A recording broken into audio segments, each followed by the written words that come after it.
Hi, welcome to today's episode of Lead Well with Jackie, where we are going to be talking about eustress. I'm not talking about you stressed, although I guess I kind of am.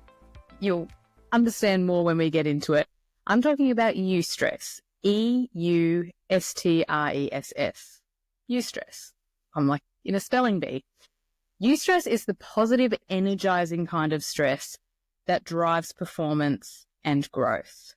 And what prompted me to talk to you about this today is that recently I was doing a group coaching session with a group of young leaders. And at the beginning of these sessions, I go around the room and say, what would you like to bring into today's conversation?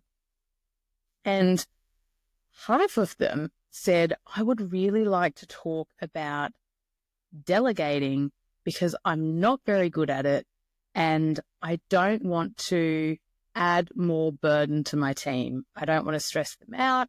I don't want to put too much, onto them, and I don't want them to be unhappy, but I'm finding myself doing all of the work. And so I need to talk and work through this challenge of delegating so that I can get some work off my plate. But how do I do it in a way that isn't going to overburden my team? And that really led to an important discussion with these leaders about this idea of eustress. So today we're going to talk about how you can harness eustress as a leader. And that really lends itself to the Yerkes-Dodson Law, who kind of came up with this idea, and we'll talk about that in more detail. But I want to also cover off with you the unique capacity that each individual has. So we will talk about the scale that is covered in the Yerkes-Dodson Law. And I want to just preface this by saying each individual human being will have a unique scale. Their level of work or challenge or stretch is going to be highly individualized in terms of what puts them into eustress or what tips them too far into de-stress or distress. And so that's what we're going to cover off today. So first of all, what is eustress? It is the optimal motivating level of stress that propels individuals to do their best. So if you think about your own career, or maybe the career of someone close to you or in your team, when we have been in a role for a long time and that role hasn't evolved, a lot of the time what can happen is we can start to become a little bit less enamored with that role, a little bit less engaged because we're doing the same thing over and over. We're not being challenged. We're not being stretched. And so we're not moving into eustress. And then what you'll find is people who are not being stretched actually end up reducing in their performance, even if they've been in a role for a long period of time. So eustress is really about optimizing and finding that sweet spot for your team members. When we push too far, we can push them into distress. And this is where we've actually exceeded the individual's capacity. We're driving them into things like overwhelm, anxiety. Again, what we see, even in high performers, is a reduction in their performance. So, years ago now, I had a new leader come to me. And she was an excellent leader.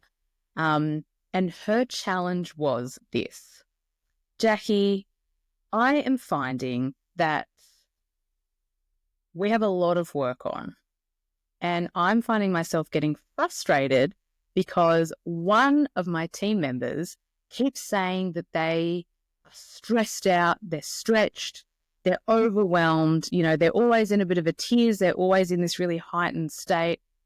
I know that they have quite a bit less work on than other people in my team who are kind of taking it in their stride and just getting it done. And it's frustrating to me. I need to be able to talk to that first person and say, no, you're actually not at capacity because you're not doing as much as the rest of the team. and give her more work. And so, again, we had a conversation about this idea of capacity and that each individual's capacity is completely unique. So yes, you will have people in your team who are able to do, whose 100% in terms of capacity, their 100% will be quite different to someone else's 100%. And it's not as simple as this is how many tasks I've got on my to-do list versus this is how many tasks they've got on their to-do list. It's even as nuanced as the type of tasks. So one person might be writing a 60-page document and they actually get lots of energy from that, and that gives them absolute joy, and they can still take on more, and they still have more to give. Whereas another person might be writing a 2-page document that they find really challenging, or they don't get joy from it. It sucks their energy and they can't take on more. So the type of work, the volume of work, the environment, the culture of the team, how new or experienced they are at doing the work. And important to note there, we are really specifically talking about tasks here, not how long they've been with the organization, not how long they've been in their role, but how many times have they done that specific task? Because if they haven't done that specific task many times, then you need to treat that as new information, as not as experienced. So it is really essential as the leader of these people to work with them to bring them toward their capacity, noting that each of their individual capacities is just that. It's individual and it will differ. So let's talk about the Yerkes-Dodson Law. So I will make sure that there is a link in the show notes for this episode, which will take you to a visual of what I'm going to try my best to verbally describe to you, if you are more of a visual person. Although, side note, this is a big side note, but I went to a brain-based learning program a couple of weeks ago with the, father of neuro leadership, David Rock, and he explained actually this law, this image that I'm about to explain. He had it on a slide and he chose not to show the slide. He chose to explain it and have each of us draw it in our book. And I think that's a really interesting and compelling point in terms of how we get information into people's brains and how people learn. Because I could rewrite that 100 times now. I know it. If I'd have seen it, I might not be able to actually recall it as easily. So that's a huge tangent. But if you are trying to teach someone something, get them to create it, don't show them. Okay, so the Yerkes-Dodson Law. I'd like you to think of a graph, a very simple graph. And on the horizontal axis, we are looking at level of stress, or actually more officially in this idea, arousal. So how stimulated we are, okay, across the bottom. And then the vertical axis is performance. So really simple, we're literally just graphing arousal and performance. Then on that graph, I want you to think of a bell curve. So down where performance and arousal meet, we're quite low in the corner. And then we go up into a big upside down U, and then we come back down again. So bell curve, graph, you guys are all over it. Now, what this bell curve is demonstrating, or is plotting, I guess, is performance, obviously. That's the vertical. So what we find is that when someone is in the middle of the arousal, when they've got the right amount of stress, not too little and not too much, we're really in the Goldilocks zone, that is the height of that upside down U. That is where we are seeing maximum performance. Anything below that amount of stress, so to the left of the peak, anything above that amount of stress, so to the right of the peak, we see the sides of the U coming back down, the performance is dropping. So in the middle of that peak is the optimal growth and learning zone, and that is what we call eustress. It's in the middle. With the right amount of arousal, we are going to have the absolute highest level of performance. Now, arousal in this context refers to the release of two key neurotransmitters in particular, and they are dopamine and norepinephrine or noradrenaline. Dopamine is the neurotransmitter that you've probably heard me speak about 100 times over that it's our reward pathway. It helps to regulate our reward, our motivation, our focus. Norepinephrine, or noradrenaline it's sometimes called, is actually the epinephrine or adrenaline in our brain. It's our brain adrenaline, basically. And so what that neurotransmitter does, it enhances our attention and our response to stress. And so when you think of that arousal state or that stress state as a combination of these two neurotransmitters, the dopamine and the norepinephrine, what that helps to make clear is that eustress, we want the right amount of those neurotransmitters so that someone is feeling rewarded, motivated, focused, attentive, and has an appropriate response to external stresses. And that's what we want in that middle arousal zone on that x-axis. What gets an individual into eustress? Things like new challenges, exciting projects, more rewarding tasks. Those sorts of things trigger the release of these neurochemicals, they boost our energy and they improve our cognitive performance. So that's what we're hoping for, right? We want to, as a leader, we want to make sure that we are in that mid-range. So I want to kind of go along the spectrum of arousal. And I feel like I need to stop saying arousal because I'm a 2-year-old child and it feels like, so let's call it the stress spectrum. This is the x-axis. And we've already covered off that right in the middle is eustress. That is when you have the optimum amount of dopamine and norepinephrine and you are feeling rewarded, adequately challenged, but not so stretched. So you're right in the middle. The furthest to the left, the lowest amount of stress. Let's say someone has been doing their job for a really long time and it is already not a challenging job. You know, I saw a school friend years and years ago and he works at the post office and he said to me, I remember saying, "Oh, do you enjoy it?" And he said, "It's easy." And I remember thinking, "Oh, okay." So I would say that that's probably on that left end of the spectrum. If the number one adjective that you're using for your job is ease, then you are probably not in stress.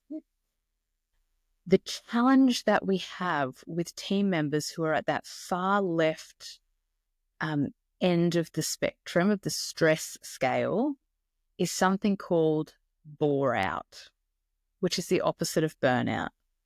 And we'll talk a little bit more about that in a moment, but that is absolute boredom. Okay? Now, when we move in, we have a little bit of stress, a tiny little bit, and our performance does start to slightly increase when we're in our comfort zone. So that's the next portion. We've got a little bit of stress. We're just starting to work our way up on that upside down U, but we're still not super stretched. We're in our comfort zone. And for most employees, you will want them to have some tasks in their day-to-day that keep them in their comfort zone so that they have the mental bandwidth to be pushed into eustress as they need to. These are the tasks that are kind of easier day-to-day. I don't have any mental capacity for anything harder today, so I'm just going to do all my admin stuff. Comfort zone. Still important. Then, as we've spoken about, we move into the eustress zone. And what we start to get here is when we're really optimal, we're challenged. So in that challenge zone, that's eustress. If we start to tip over or stay within that challenge zone for a really long time, and we don't ever get to dip back out into our comfort zone, then we can start to get a little bit fatigued. So this is where we're tipping over the top of the upside down U and we're starting to go down the other side. Then when we've got a much higher amount of dopamine and norepinephrine, we're really moving into that stress zone, then we're in de-stress or distress. And so basically we start to feel really exhausted. So when your role is just constant challenge, new stuff, challenge, new stuff, challenge, new stuff over and over and over, it can be really cumulative in terms of every single thing on my list is challenge, new stuff, or it can be over time. So for the past 18 months, it's been challenge, new stuff. Then we can start to tip and we're really towards the right end of the stress spectrum and we're in distress. We are exhausted and our performance really starts to go downhill. You will also find immune systems start to go downhill. There will be more sick leave. You will start to find emotional regulation starts to go downhill. So people might be less capable of navigating emotions that they would ordinarily be able to. Then at the far right side, the absolute extreme of this scale is burnout. This is when we are anxious, we are fearful, we are in panic mode, and we are burnt out. So that is the scale that we're talking about.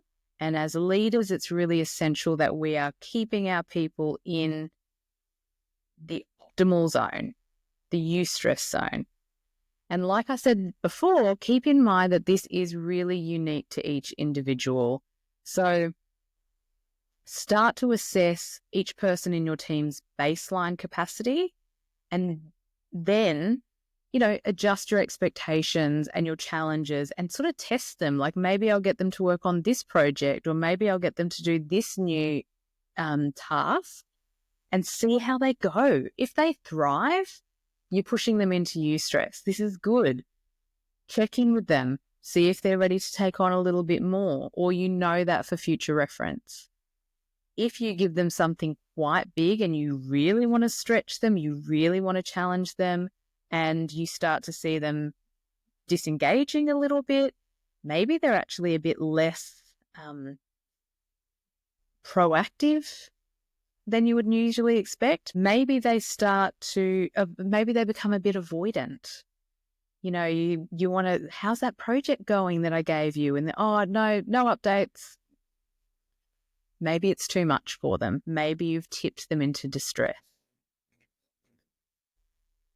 So we want to assess each team member's current workload, their skill level, and how comfortable they are with stress. That's another component to consider. Yes, their workload's important in terms of volume and makeup, so what it is for their capacity, but also how well do they respond to stress. Someone might have a really heightened nervous system, and when you ask them to do something new or challenge them, they go quite quickly into distress. Their brain might be really efficient at releasing norepinephrine and dopamine, or probably in this case more norepinephrine, and that puts them kind of straight away into distress. So find ways how you can communicate with them really clearly, make sure that the dialogue goes both ways, so that you can gauge that. You might need to be a little gentler with them. You might need to give them a little bit of extra support. You might need to do some things that can help them to regulate their nervous system before you add a stressor. So once you've assessed what their baseline is, making sure that you're doing regular check-ins on the progress of the work, but also how they're feeling. So a question that I really like to ask is, how are you feeling about X project? So not, can I have an update? Not, how's it going? What's the status? So we're not wanting, yes, we need to get that information, but if we start with how you're feeling about the project, how do you feel it's going? Then you're going to get a little bit more of a welfare check, almost a well-being check, to see how they are emotionally and where they might be sitting on that stress spectrum.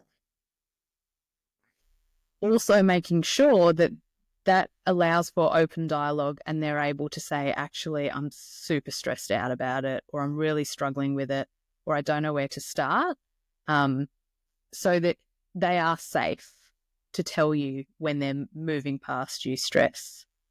So there are also going to be some behavioural indicators as to whether you've tipped them over the other side. So a reduction in productivity, changes in their engagement, sometimes visible signs of strain. As I said, immune system stuff, they might be picking up bugs, they might be snappy, they might be more reactive, they might be more outwardly emotional or less able to regulate their emotions, so maybe more tears and things. These are things to keep an eye on to make sure that we're not pushing them into distress. And remember that along this stress spectrum, part of the arousal is dopamine. And so making sure that when you do have your check-ins with your teams, that you are recognizing their achievements, you are acknowledging the work that they've done, and that you're listening to them and recalibrating any challenges that they're experiencing so that they are getting that sense of reward still and you're keeping them in that sweet spot. So when we went through the stages of the spectrum, on each end is boreout and burnout.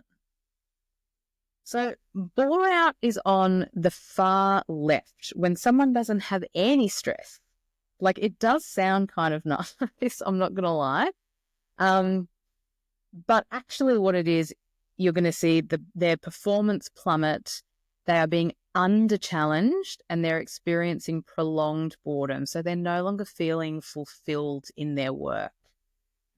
The sorts of things that you're going to notice when people are in boreout is disengagement, a lack of motivation, reduced concentration, maybe feeling a bit purposeless. Maybe they're a bit stagnant. They're definitely going to be less innovative. They're not trying to do things better or differently. They're not trying to seek process improvement. They're literally just like a cog in the wheel, cog in the machine. And they're not going to be able to see opportunities for growth because they're not in that headspace. They're not being attentive. They don't have enough stress.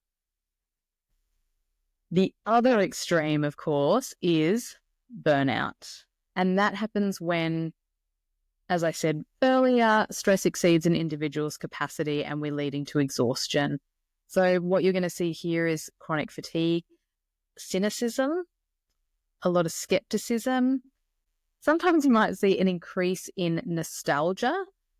So if you're working on a project that requires innovation, you might get a bit of, well, that's not how we do it here. That's not how we've always done it. We used to do it this way and that was perfect. And that's their brain's natural drive to decrease their stress levels. They're trying to go back to something that's more known and more comfortable and familiar so they can reduce that level of norepinephrine in their brain, so they can make their brain feel safer. So nostalgia is a real canary in the coal mine. Irritability, they're going to be less efficient. So surprisingly, you might find that they get less done, even though they're really flat chat. They might be a bit detached. So, I've seen this quite a few times actually, where someone works on a project and they're really excited about it early on. Even in the middle of it, they're like, yes, this is going to be great. They're a real cheerleader. As it draws towards the end, it's like, you know what? I don't even care. We've done everything we can. We'll see what happens. You get kind of a level of detachment. That's what happens when we're tipping over towards burnout. It probably goes without saying, but this is a podcast, so you can't not say things, because if you don't say things, you're just listening to silence. But both ends of the spectrum are problematic. We don't want to excessively challenge or drive our people towards burnout, and we don't want too little challenge so that we are driving people towards boreout. We really need to go in the middle, and we need to be proactive as leaders to constantly be recalibrating the amount of challenge and how our team members are responding to it to try and keep them in that sweet spot. You might even share the image with them, talk to them about eustress, share this podcast episode. That was a bit of a shameless plug, but talk to them about eustress and bring it out into the open. Say, what does that look like for you? What helps you to feel that optimal level of challenge? Tell me when I tip too far into the other end. This doesn't have to be a secret thing that you're doing, in stealth mode. Like, just have a conversation with them and ask them. You might even show them the scale, the Yerkes-Dodson image, and say, where are you today? Like, which section, which segment of the stress scale are you on today? Or are you on for this project? And have a really open conversation with them about it. So that is eustress. That is the Yerkes-Dodson model. The headline really here is that if you are not giving your team enough work or challenge, if you're not stretching them, then it can be as detrimental as if you are overburdening them and over-challenging them. So open a conversation to figure out which each individual's sweet spot in terms of their eustress or their stress level, and then continue to keep that in mind when you are deciding who you're going to delegate which task to. But make sure that you are gradually stretching your team, monitor how they respond to that stretch, and then adjust accordingly. Because the other thing is that if someone's been in a role for a while, or if someone's more experienced, then over time, their eustress will be more challenge.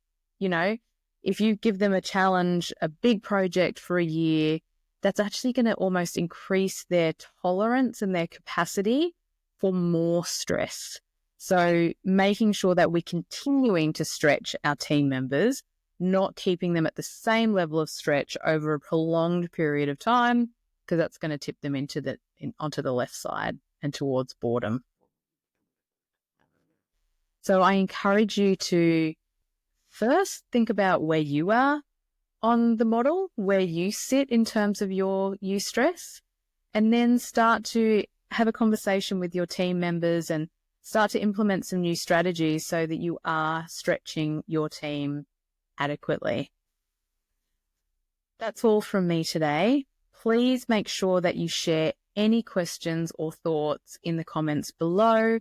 And I would really be incredibly grateful if you could share this episode, like it, 5-star it, comment it, forward it, follow it, do all of the things. I'm rubbish at self-promotion, but this is the sort of thing that I think will really be important for a lot of leaders. So please help me to get the word out, and enjoy the rest of your day, and I'll see you next time.